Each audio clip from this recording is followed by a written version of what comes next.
qui a fait 40 nuits et 40 jours. Amen. Il n'a rien mangé, il n'a rien bu. Alléluia. Il était sur la montagne de Sinaï.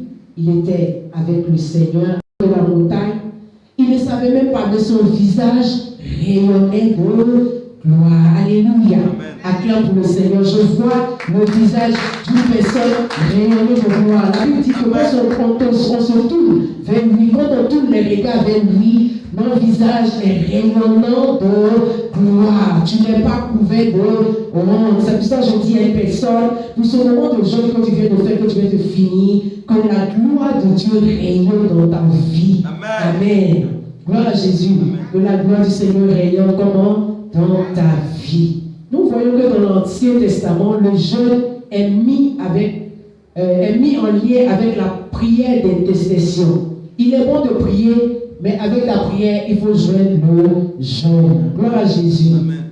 Nous allons prendre des exemples dans Néhémie, le chapitre 1, à partir du verset 4 à 7. La Bible dit que Néhémie a appris que Jérusalem avait été dévastée. Qu'est-ce qu'il va faire?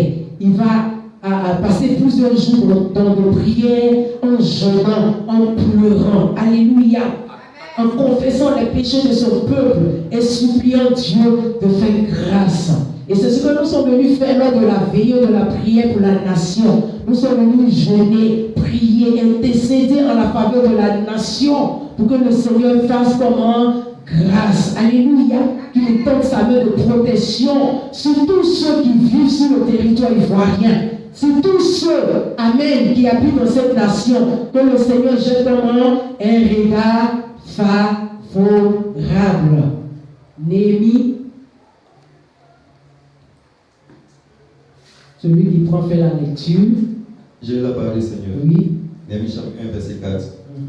Lorsque j'entendis ces choses, je m'assis, je pleurais. Oui. Et je fus plusieurs jours dans la désolation. Dans la désolation. Je jeûnais et je priais devant le Dieu des cieux. Alors c'est des temps de jeûne, de prière, de repentance pour intercéder à la faveur de la nation, intercéder à la faveur d'une personne. Tu peux même intercéder à la faveur de ta famille qui certainement a violé la loi divine, qui s'est tourné vers notre Dieu. Dans le temps de jeûne, de prière, de repentance, tu pries pour que ta famille et toi, vous reveniez sur la voie du Seigneur. Alléluia. Que le nom du Seigneur soit béni. Tu t'arrêtes au verset 7. Et je dis, ô Éternel, Dieu des cieux, Dieu grand et redoutable, toi qui gardes ton alliance, et qui fais miséricorde à ceux qui t'aiment, et qui observent tes commandements. Que tes oreilles soient attentives. Et que tes yeux soient ouverts. Alors quand on prie, quand on plaide, on jeûne, on pleure, on s'humilie au devant du trône de la grâce du Seigneur. On demande au Seigneur de faire grâce, qu'il nous fasse miséricorde. Amen. Alléluia. Oui. Et que tes yeux soient ouverts. Les oreilles du Seigneur, on prie que les oreilles du Seigneur soient attentives. Parce que le Seigneur dit, c'est que nous sépare de lui. C'est nos péchés, amen. Ce qui fait que ces oreilles-là, c'est qu'il entendait mais il n'entend plus. C'est parce que nos péchés ont atteint le paroxysme, amen. Ça fait que maintenant, il a fermé ses oreilles. Il a fermé, en tout cas, il n'entend plus, il ne voit plus. Amen. Écoute la prière que ton serviteur t'adresse. Écoute la prière maintenant que ton serviteur t'adresse. En ce moment. Ce jour et nuit. Jour et nuit. Pour tes serviteurs. Les enfants d'Israël. En confessant les péchés. Pendant qu'il a jeûné, qu'il est en train de prier, il pleure, il confesse. Il sait qu'il y a eu péché. Il sait qu'il y a eu désobéissance. Ils se sont détournés du Seigneur. Et il plaide pour la cause du peuple d'Israël. Il jeûne, il prie, il s'humilie. Et il est en train de se repentir pour le peuple d'Israël. Amen. Les péchés des enfants d'Israël. Oui. Nos péchés contre toi. Ils ont péché, ils reconnaissent. Car moi et la maison. Il dit car moi et la maison. De mon père. Nous avons péché. Vous voyez que lui, il ne s'enlève pas dedans, mais il se met dedans. Alléluia. Au verset 7. Nous t'avons offensé. Il dit on t'a offensé. Et nous n'avons point observé tes commandements. Nous n'avons point observé tes commandements. Les lois et les ordonnances que tu as prescrit à Moïse sur le mont Sinaï. Pourtant, il a payé du prix, il a jeûné 40 jours, 40 nuits pour pouvoir obtenir ces ordonnances-là. Et on ne fait même pas cas de ça, on vit comme on veut. Et ici, l'homme de Dieu est en train de prier, intercéder pour que vraiment le peuple de Dieu revienne au Seigneur. Alléluia. Et nous devons continuer à prier, intercéder en la faveur de notre nation, de nos familles, de nos frères et sœurs. Alléluia. Pour que Dieu fasse miséricorde et que véritablement il puisse également se repentir pour se tourner au Seigneur. Alléluia. À Moïse ton serviteur. À Moïse ton serviteur. Amen. Acclame pour la parole du Seigneur. Que le nom du Seigneur soit béni. Bien-aimé, tu peux gêner pour des situations. Même on voit que dans le livre de 2 Samuel 2 Samuel 12, 16, à partir du verset 21 même à 22, que David a prié et gêné pour son enfant qui était malade. Amen. Il a prié et gêné. Mais nous savons l'histoire. Qu'est-ce qui a occasionné cela? Amen. Amen. Nous savons que David a tué son serviteur Uri pour pouvoir prendre sa femme. Alléluia. Et Dieu n'a pas aimé du tout cela. Alléluia. Bien aimé, quand tu commets une acte, quand tu poses une acte qui glorifie pas le nom du Seigneur, c'est vrai, tu continues, mais il faut te dire qu'il y aura des conséquences. Alléluia. C'est pour cela qu'il faut prendre conscience pour que ce que tu as fait dans ta vie, ça glorifie le nom du Seigneur. Prie, jeûne, réponds-toi pour que le Seigneur fasse grâce, pour que ces choses-là quittent dans ta vie. Amen. Acclame encore le Seigneur. Que le nom du Seigneur soit béni. On a vu dans l'Ancien Testament, amen, les gens ont jeûné, ils ont prié. Dans le Nouveau Testament également, des personnes ont jeûné et prié. On voit l'exemple de Luc, dans Luc, le chapitre 2, à partir du verset 36 à 38. La Bible nous parle de la prophétesse Anne. Bien aimée, elle était âgée. On va voir aujourd'hui des personnes qui sont âgées, qui se disent qu'eux, ils sont âgés, ils ne peuvent pas gêner. Amen. Tu es âgé, tu peux gêner. Même si tu es plus jeune, tu peux gêner. Même un enfant peut gêner. Amen. Ça dépend de comment est-ce que le Saint-Esprit te met à cœur d'orienter le jeune. Amen. Luc chapitre 2, à partir du verset 36 à 38. Il faut bien que nous puissions parcourir les Écritures, c'est important. J'ai la parole du Seigneur. Oui. Luc 2, verset 36. Il y avait aussi une prophétesse. Une prophétesse. Anne. Fille de Phanuel. De la tribu d'Azé. Oui. Elle était fort avancée en âge. Et elle avait vécu 7 ans avec son mari depuis sa virginité. Amen. Reste veuve, âgée de 44 ans. 84 ans. Oui. Elle ne quittait pas le temps. Elle servait Dieu nuit et jour. Oui, pose mon fils. Vous voyez que malgré son âge, elle était avancée en âge, 84 ans, elle a perdu son mari. Mais est-ce que cela a empêché la maman Anne prophétesse de continuer à servir le Seigneur? Non. La Bible déclare qu'elle est restée toujours dans le temple en train de louer le Seigneur, le servir, de jeûner, de prier. Elle gardait l'intimité avec Dieu. Amen. Elle gardait son intimité avec le Seigneur. Il faut préserver ton intimité avec le Seigneur. Il faut entretenir ta relation avec le Saint-Esprit. Alléluia. Bien-aimé, qu'aucune situation ne vienne te troubler, te paniquer au point où tu vas décider de repousser le chemin, de ne plus servir le Seigneur, de ne plus adorer le Seigneur, tu deviens amer. Alléluia. Que cela ne soit pas ainsi. Acclame si tu es d'accord avec ce que je dis. La Bible dit qu'elle ne quittait pas le temple, mais elle était là jour et nuit. Elle jeûnait, elle cherchait le Seigneur, elle continuait à chercher le Seigneur. Alléluia. Elle n'avait pas fini, malgré son âge. Elle ne s'est pas dit qu'elle est brisée, même si son cœur était un peu vieillissant, mais quand même, elle continuait de prier. Alléluia. Et à chaque fois qu'elle priait, le Saint-Esprit renouvelait ses forces. Elle avait même oublié qu'elle était âgée. Alléluia. Que le nom de Seigneur soit béni, oui. Elle servait Dieu nuit et jour, dans le jeûne et dans la prière. Oui. Au verset 38, oui. Étant souvenue, elle aussi, à cette même heure, Elle louait Dieu. Elle parlait de Jésus à tous ceux qui attendaient la délivrance de Jérusalem. Et qui est venu apporter la délivrance à Jérusalem et à tout le monde entier? C'est le Seigneur Jésus. Et vous voyez que malgré son âge, elle annonçait Jésus à tout le monde. Aujourd'hui, toi, tu es jeune, tu n'as même pas encore atteint 50 ans, 60 ans, mais tu es déjà fatigué. Amen, tu traînes les pas. Quand on dit évangélisation, tu traînes les pas. Et toi-même, de façon individuelle, tu ne sors même pas pour dire que tu vas aller parler du Seigneur. Or, quand tu te vois en train de parler du Seigneur, en train de proclamer l'évangile, il y a un feu qui t'anime, tu es embrasé d'un feu. Et ça fait que même tes dons qui avaient t'animé commencent par être réactivés, commencent par être réanimés. Alléluia. Ton feu qui est en toi, ton zèle commence par être réanimé. Gloire à Jésus. Amen. Que le nom du Seigneur soit béni. Il y a un autre exemple dans le livre des Actes des Apôtres, le chapitre 13, à partir du verset 1er à 3. Amen. Amen. Nous allons voir comment, pendant que les apôtres jeûnaient, comment est-ce que le Saint-Esprit va décider quelque chose. Bien aimé, pour même donner même un poste à quelqu'un dans l'église, c'est pour que le peuple de Dieu même puisse gérer, c'est important. Alléluia. Pour qu'une personne même soit établie comme je ne sais pas, je vais prendre l'exemple à l'intercession, mais il faut que le peuple de Dieu jeûne pour que le Saint-Esprit nous dise quelque chose concernant cela. Alléluia. Quelqu'un est d'accord avec moi. Amen. Ça veut dire qu'on ne se lève pas comme ça pour faire les choses selon la chair. Mais on soumet toutes choses au Seigneur par la puissance de son esprit. Et nous allons voir les hommes des apôtres. Acte 3, verset 1. Oui. Pierre et Jean montaient ensemble au temple. À l'heure de la prière. C'était la 9e heure. Acte 13.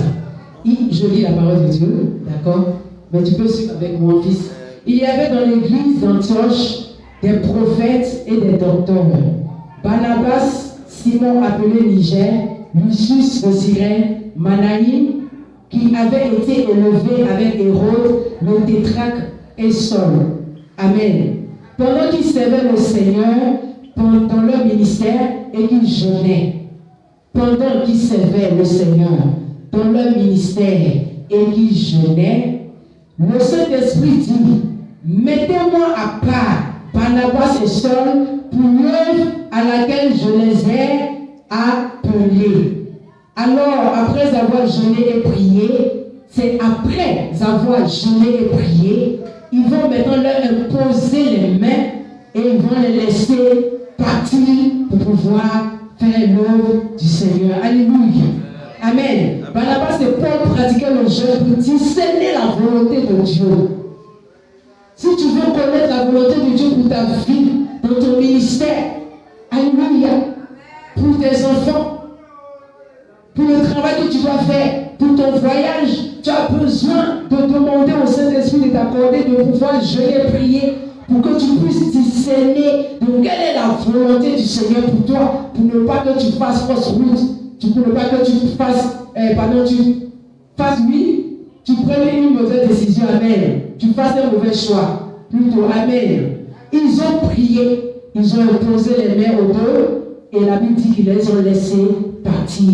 Ils les ont envoyés. En d'autres termes, ils avaient l'approbation du Saint-Esprit, ils avaient la puissance du Saint-Esprit, ils avaient l'accord du Saint-Esprit. Alléluia. Ils pouvaient maintenant partir en toute liberté pour faire l'œuvre à laquelle le Seigneur les a appelés. Jésus lui dit à une personne, bien aimée, il faut développer cette discipline dans ta vie en tant que chrétien. Il faut aimer jeûner, il faut associer au jeûne et la prière, parce que le jeûne et la prière sont comment efficaces. Amen. Et l'Église a besoin des personnes qui intercèdent. L'Église a besoin des personnes qui jeûnent. L'Église a besoin des personnes qui sont mises à part, alléluia, pour véritablement prier pour que la volonté de Dieu se fasse au sein de l'Église, dans l'assemblée des saints. Acclame si tu es d'accord. Alléluia. Gloire à Jésus. Que le nom du Seigneur soit béni. Bien aimé, notre point que nous avons développé, nous jeûnons pour la sainteté et l'humilité. Gloire à Jésus. Le jeûne humilie notre âme. Tu vois pas que, est-ce que quand tu manges et puis quand tu jeûnes, c'est la même chose? Non. quand tu jeûnes pas, même quand quelqu'un te provoque, tu es prêt à répondre. Tu es sur la défensive comme ça, amen. Même quand tu jeûnes, c'est-à-dire que tu humilies ton âme, amen. Ton esprit, ton corps, tout est assujetti. L'esprit prend le dessus, la chair se terre, alléluia. Amen. Cela te donne de t'humilier, ça te donne un nouvel équilibre. Tu commences à être équilibré dans ton esprit, amen. Alléluia. Par le jeûne, nous déclarons à Dieu que le Seigneur est plus important et que la nourriture n'a pas d'importance. C'est-à-dire que tu donnes la première place au Seigneur pendant que tu décides de jeûner. Tu dis, Seigneur, toi tu es plus important.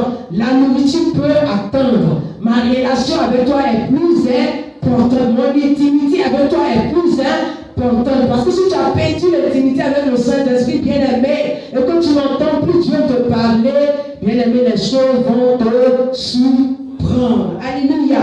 Et Jésus nous dit à quelqu'un, ne te laisse pas surprendre. Amen. Dans le livre de 1 Pierre 1, 15, 16, nous allons lire cela également. Pour que le peuple de Dieu puisse comprendre. 1 Pierre 1, 15 à 16. Nous avons parlé de sainteté, il faut qu'on puisse vérifier. 1 Pierre 1, 15 à 6. Je lis la parole du Seigneur. Tu veux lire? Oui, lis. 1 Pierre 1, verset 15. 15 à 16. Mais, puisque celui qui vous a appelé est saint, vous aussi soyez saints dans toute votre conduite, selon qui est écrit. Vous serez saints, car je suis saint. Alléluia. Le Seigneur nous dit quoi? Il est saint et il veut que le peuple que le nous qu'il adore soit également saint. Et la sainteté fait partie de la nature de Dieu. Amen. Et tout chrétien sincère, toi-même tu sais que si tu es un chrétien, que tu es sincère dans ta marche avec le Seigneur, tu dois véritablement développer la vie de sainteté. Parce que la Bible nous l'ordonne. Amen. Gloire à Jésus. Amen. La sainteté signifie que tu refuses ce que tu veux et tu acceptes ce que comment Dieu veut. Alléluia. Quand tu jeûnes, bien aimé, la chair peut faire obstacle à la réception de la révélation spirituelle dans ton âme. Mais le jeûne, bien aimé, tu humilies devant Dieu afin que tu puisses vraiment entendre une voix spirituellement. Gloire à Jésus. David a dit dans le psaume 35, que je lis rapidement, psaume 35. 35, 13.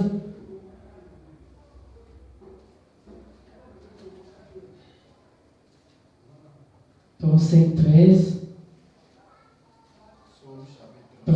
13. Et moi, quand ils étaient malades, je revêtais un sac, j'humiliais mon âme par le jeûne, je priais la tête penchée sur mon sein. Il s'humiliait par le jeûne. Là, il est en train de prier pour des personnes. Amen. Alléluia. Gloire à Jésus. Amen. Amen. Quelqu'un peut acclamer pour cela. Quelqu'un peut acclamer pour cela. Quelqu'un peut acclamer pour cela. Quelqu'un peut acclamer pour cela. Quelqu'un peut acclamer pour cela. Que le nom du Seigneur soit béni. Alléluia. Gloire à Jésus. Bien-aimé, ton jeûne et ta prière peuvent sauver quelqu'un. Amen.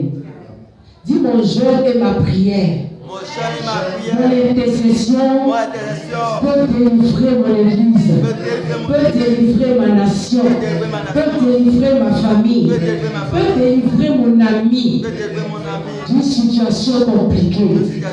Alléluia. Amen. Ton jeûne peut amener le Seigneur même s'il avait décidé un jugement contre une personne. Parce que tu as décidé de gêner, de parler, de plaider, de pleurer devant le trône du Seigneur, le Seigneur peut revenir sur ce qu'il a dit. Alléluia. Est-ce que quelqu'un croit ce que j'ai dit? Amen. Est-ce que quelqu'un sait que ce que j'ai dit est vrai? Amen. On va prendre le livre de Jonas, le chapitre 3, verset 7 à 9. Alléluia. Nous allons voir comment est-ce que Dieu va changer ta vie lorsque ils vont décider de gêner pour véritablement s'humilier au-devant du trône du Seigneur pour plaider pour la cause du peuple de Dieu afin que véritablement le Seigneur fasse grâce qu'il ne détruise pas. Jonas chapitre 3, verset 7 à 9. Amen. Lis la parole du Seigneur. Amen. Jonas 3, verset 7. Il fit faire dans Nidim cette publication par ordre du roi et de ses grands, que les hommes et les bêtes, les bœufs et les brebis ne goûtent de rien, ne pèsent point et ne boivent point d'eau. Que les hommes et les bêtes soient couverts de sacs, qui crient à Dieu avec force et qu'ils reviennent tout de leur mauvaise voie et de leur acte de violence. Amen. Dont leurs mains sont coupables. Qui sait à Dieu ne reviendra pas et ne se repentira pas. Qui sait si Dieu, lui, ne reviendra pas et ne se... Et s'il ne renoncera pas à son ardente colère. Donc on comprend qu'ils avaient péché, amen. Amen. Et maintenant ils sont en train de plaider, prier. Et ils disent qu'on va jeûner en priant. Qu'est-ce qui prouve qu'en faisant ça, le Seigneur va pas se repentir de ce qu'il a décidé de faire, d'apporter comme jugement, oui. En sorte que nous ne périssons point. En sorte que nous ne périssons point. Amen. Tu as fini le verset 7? Oui. C'était au verset 9. J'étais au verset 9. Oui. Voilà. Qui sait si Dieu ne reviendra pas et ne se repentira pas, et s'il ne renoncera pas à son ardente colère, en sorte que nous ne périssions point. Et on va continuer au verset 10. Dieu vit qu'il agissait ainsi et qu'il revenait de leur mauvaise voie. Alors Dieu se repentit du mal qu'il avait résolu de leur faire et ne le fit point. Acclame pour la parole du Seigneur. Je dis que pas ton jeûne et pas ta prière, pas ton intercession. Nous croyons que cette prière que nous avons adressée au Seigneur à la faveur de notre nation, le Seigneur nous a déjà exaucé et le Seigneur est en train de jeter un regard favorable sur cette nation. Les choses vont aller comme le Seigneur l'aura décidé. Alléluia. Bien aimé, s'il y a une situation compliquée et même tu veux effectuer un voyage, et il faut prendre un moment de jeûne et de prière. Amen. Et ce que je veux vous dire encore, je vais vous laisser sur ces paroles pour vous dire qu'il ne faut pas attendre que forcément le Saint-Esprit te mette à cœur de jeûner. Mais toi-même, de façon personnelle, volontairement, il faut te donner toi-même des moments de jeûne. Parce que imagine si tu attends que le Saint-Esprit te donne des moments de jeûne et qu'il ne t'en donne pas, ça veut dire que tu ne jeûneras jamais. Amen. Alors, il faut privilégier le temps de jeûne et de prière. La prière est importante. Et la prière devient efficace quand c'est associé au temps de jeûne. Ce que tu n'as pas vu s'accomplit dans le temps de prière simplement, associé au jeûne et à la prière, tu auras les ossements. Le Seigneur pouvait dire à ses disciples, ces restes de démons-là, ils sortent que par le jeûne et que par la prière. Ça veut dire que la prière seule, dans certaines situations, ne suffit pas. Alors j'exhorte les personnes qui m'écoutent véritablement à avoir cette discipline en elle, à développer cette discipline de pouvoir jeûner et de pouvoir prier. Il y a des moments de jeûne de 9 jours, de 40 jours. Il n'y a pas beaucoup de personnes qui l'ont fait. Il y a des temps de jeûne de 21 jours. Il y a des temps de jeûne de 3 jours. Il y a des temps de jeûne de 10 jours. Tout dépend de ce que le Seigneur te met à cœur de faire. Et je t'exhorte à ne pas entrer dans le moment de jeûne comme ça. Parce que, amen, il faut que tu te prépares. Dispose ton esprit, amen. Et quand tu rentres dans le monde de jeûne, sois sûr que tu ressors avec une parole, une révélation, une orientation de la part du Seigneur. Alléluia. Gloire à Jésus. Que le nom du Seigneur soit béni. Amen. Que le nom du Seigneur soit comment? Béni. Alors, il faut aimer jeûner. Quand papa donne un moment de jeûne, il ne faut pas que ta mine soit renvoyée comme ça. Il faut aimer. Ça veut dire que quand tu sors du moment de jeûne, toi-même tu es léger. Les choses qui étaient difficiles pour moi vont être faciles. Ce que tu n'arrivais pas à toucher facilement, tu commences à toucher maintenant facilement. Alléluia. De toute façon, tu n'aimais pas prier, tu avais des difficultés pour prier, pour louer, pour chanter, pour adorer. Mais quand tu commences à développer cette vie de prière et de jeûne, tu vois que tu commences à entrer dans la présence de Dieu facilement. Amen. Et c'est un piège. Si tu ne jeûnes pas, que tu commences par répondre aux provocations, ça c'est un piège du diable. Alléluia. Même quand tu ne jeûnes pas, il faut que ce soit comme si tu jeûnais. Il faut développer cela en toi-même. C'est important. Je te laisse sur cette parole. Que le Seigneur te bénisse. Que Dieu bénisse sa parole. On va se tenir levé et nous allons